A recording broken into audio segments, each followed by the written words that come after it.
بيكم مشاهدينا الاعزاء عشاق تفسير رؤى الاحلام. النهارده هتكلم عن رمز من رموز الرؤى والاحلام، هي رؤيه البحر في المنام. لو شفت نفسك قدام البحر وشفت البحر واسع، او كنت واقف على الشط او جوه الموج.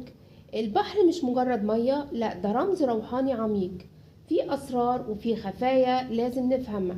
البحر في الاحلام بيحمل معاني كتيره قوي، وطبعا تفسيرها على حسب حال الرائي.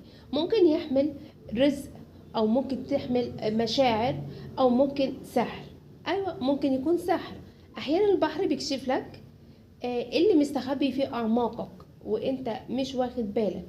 لو شفت البحر هادي وصافي والمية هادية كده وشكلها حلو، ده معناه بيدل على راحة نفسية، استقرار وبداية حياة جديدة مليانة بالخير.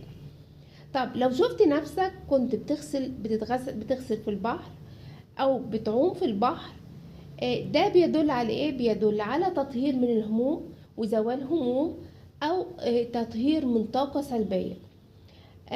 ولو كنت مريض فالرؤية بشارة بشفائك من المرض.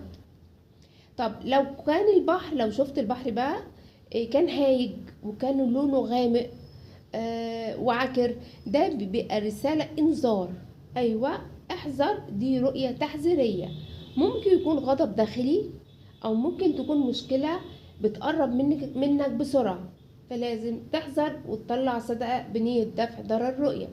طب لو انت حسيت انك بتغرق في البحر، ده معناه ايه؟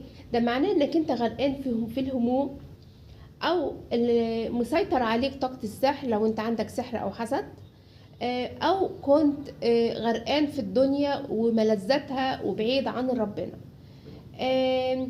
طبعا غرقان، وخصوصا بقى لو ما شفتش حد بيساعدك او بينقذك في الحلم، يبقى انت لازم تنتبه. اما لو كنت ماشي فوق البحر او عايم بسهولة او بتعوم بسهولة، فده معناه قوة روحية او انتصار على موقف صعب. بس السؤال هنا، انت كنت فين؟ وواقف تتأمل قدام البحر، ولا كنت بتحاول تنجو من الموج؟ كل مشهد في الرؤية ليه رسالة خاصة لك. لو حلمت بالبحر اكتبه في التعليق وانا هفسره لك، واشترك في القناة علشان يوصل لك كل الرموز اللي بتظهر لك وتفهم سر كل رؤية بتمر عليك.